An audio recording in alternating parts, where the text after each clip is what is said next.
Welcome to the channel study with Giri sisters. तो हमने chapter 3 समानुपात Hindi medium के लिए बनाकर देखें स्टार्ट किया था, जिसमें हमने क्वेश्चन नंबर 1 2 3 4 तक कंप्लीट कर लिया था।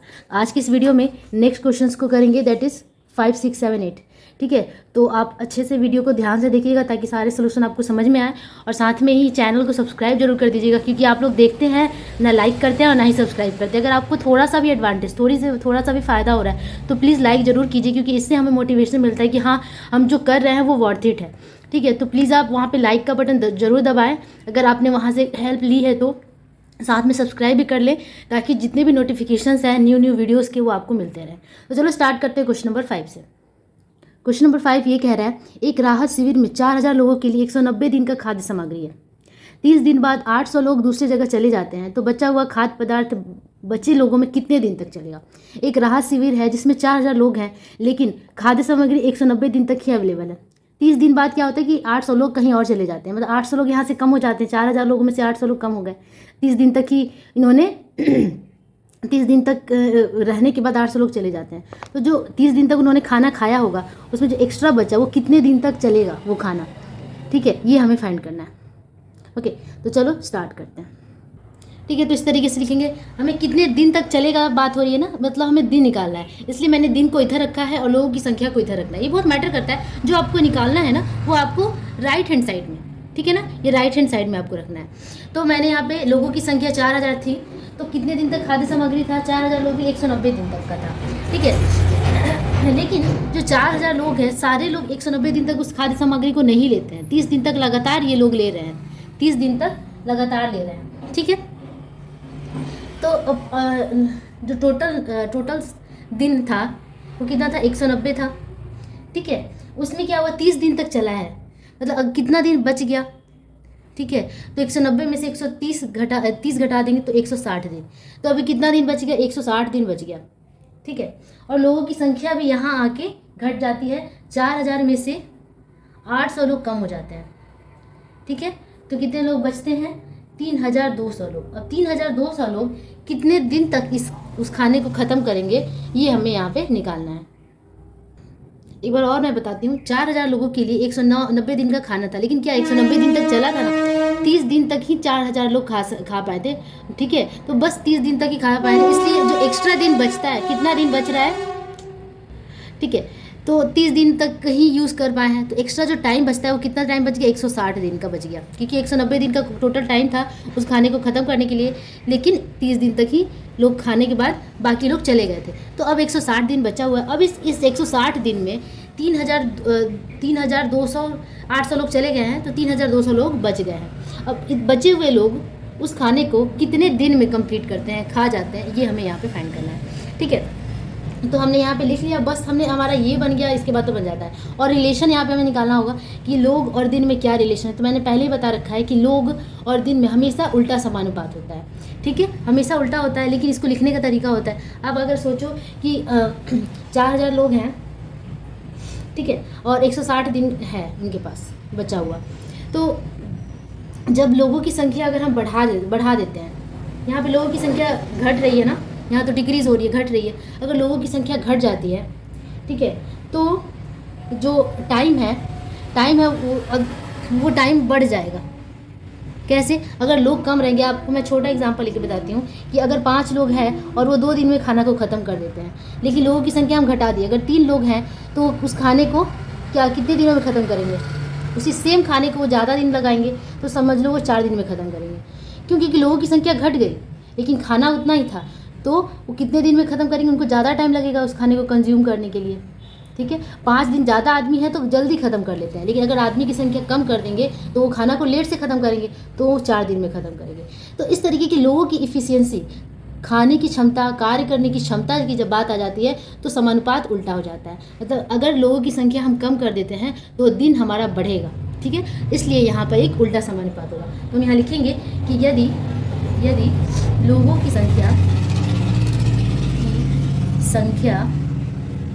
घटेगी तो दिन बढ़ जाएगा।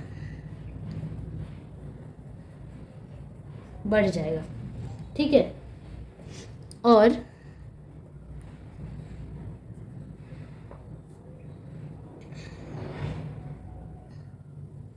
बढ़ जाएगा, बस इतना ही लिखें। इसलिए यहाँ एक विलोम अनुपात है।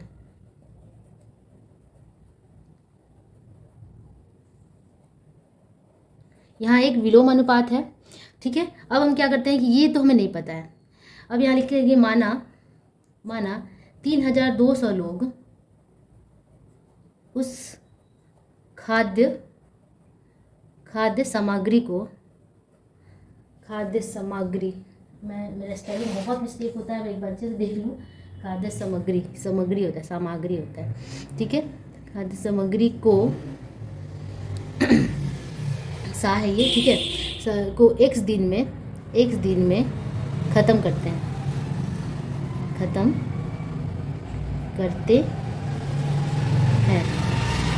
ठीक है। 3200 लोग x दिन में उस खाद्य सामग्री को ख़त्म करते हैं, तो इसलिए क्या लिखेंगे, 4000 अनुपात 3200, ठीक है। ये सीधा समानुपात है लेकिन ये उल्टा चला गया, ठीक है। समानुपात का साइन यहाँ हमने x मान लिया अब, ठीक है। यहाँ हमने क्या मान लिया, x, तो x अनुपात 160, ठीक है। बस इसको सॉल्व कर देना है। 4000 अनुपात का मतलब ये होता है बटा 3200, समानुपात का मतलब होता है बराबर x बटा 160। मैंने x को ऊपर लिखा और इसको नीचे लिखा क्योंकि यहाँ पे मैंने विलोमानुपात का साइन दे दिया है। यहाँ सीधा मतलब ऊपर से नीचे आ रहा है, लेकिन यहाँ नीचे से ऊपर जा रहा है, ठीक है। अब यहाँ पे बस हमें कट करना है। पहले तो आप यहीं से 2 0 आप हटा दो, ठीक है ना। तो 40 बटा 32 और यहाँ x बटा 160। x वाले को पहले मल्टीप्लाई कर देते हैं, तो 32 गुना x और ये 40 गुना 160, ठीक है।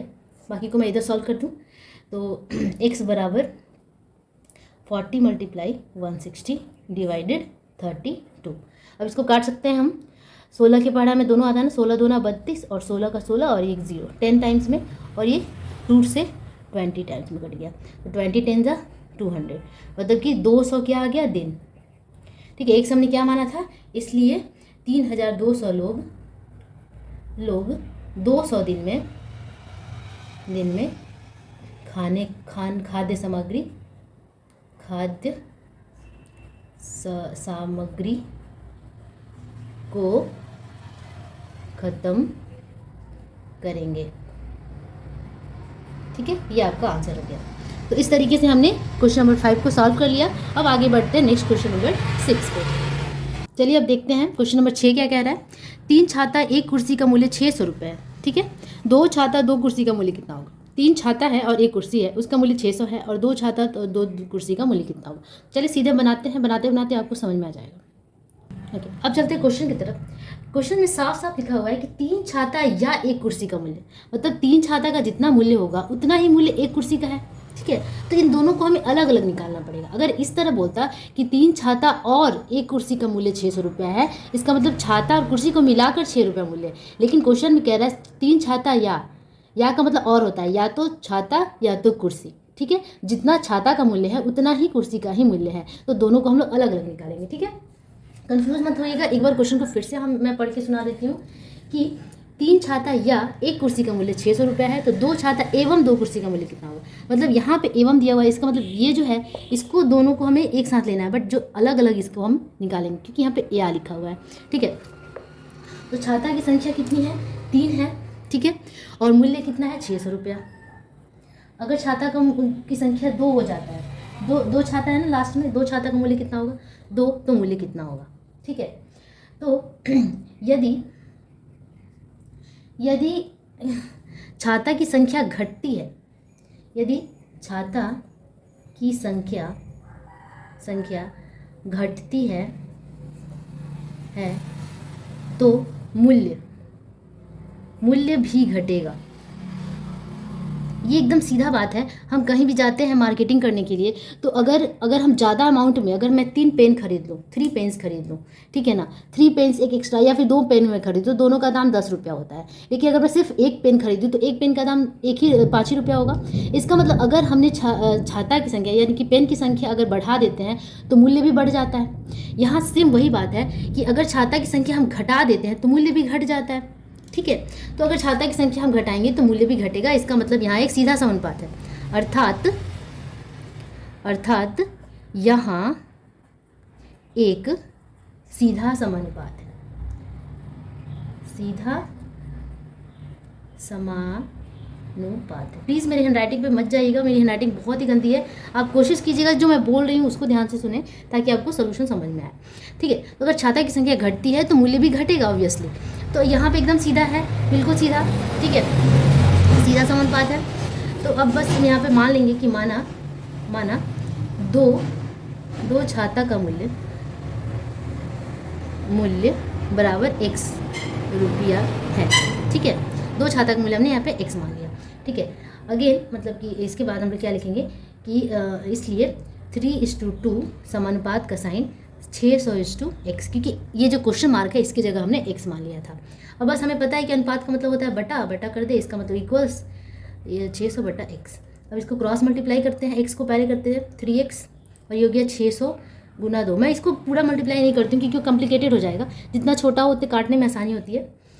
तो x बराबर 600 गुना 2/3, 3 से इसको काट लेंगे, 3 दूना 6, 00 यानी कि 400 रुपीज़, ठीक है।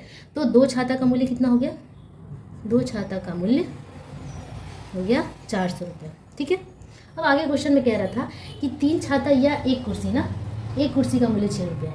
उसी तरीके से हम सेम यहाँ पे करेंगे कि कुर्सी का मूल्य, ठीक है, यहाँ कुर्सी लिखा था ना,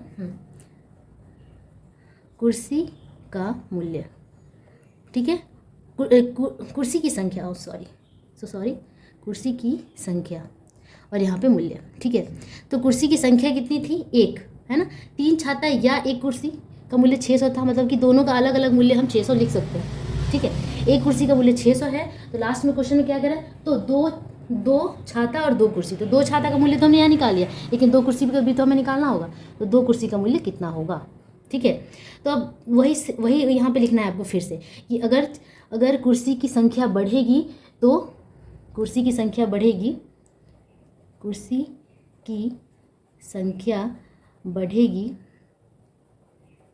तो मूल्य भी बढ़ेगा, अर्थात यहाँ एक सीधा समानुपात है,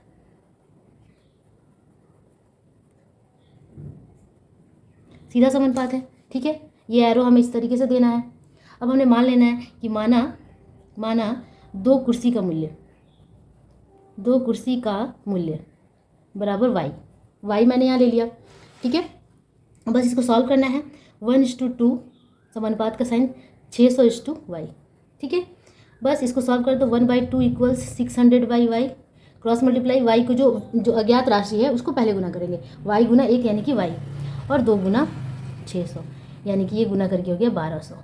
मतलब कि दो कुर्सी का मूल्य अगर हम निकालने जाए, एक कुर्सी का मूल्य अगर 600 है तो दो कुर्सी का मूल्य 1200 आएगा ही, तो ऐसे ही कैलकुलेट कर सकते हैं।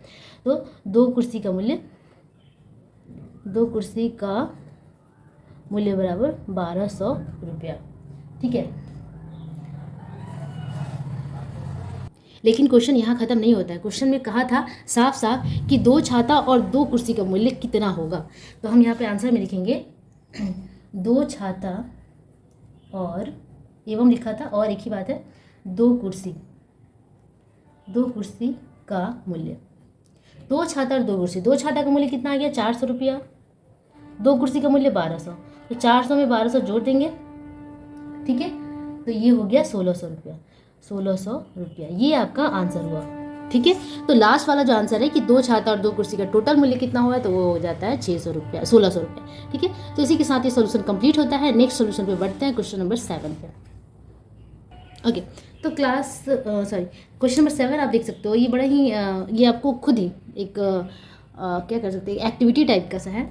आज हम अपनी कक्षा में उपस्थिति और अनुपस्थिति मतलब कि एब्सेंट का अनुपात निर्णय करेंगे। कक्षा 6 के छात्रों की भी उपस्थिति और अनुपस्थिति का अनुपात निर्णय करेंगे, और दोनों अनुपात समान है या नहीं, चारों संख्या समानुपात में है या नहीं, ये देखेंगे, ठीक है। तो यहाँ पे दो कक्षाएं हैं, एक मेरा क्लास है और एक क्लास 6 है, ठीक है।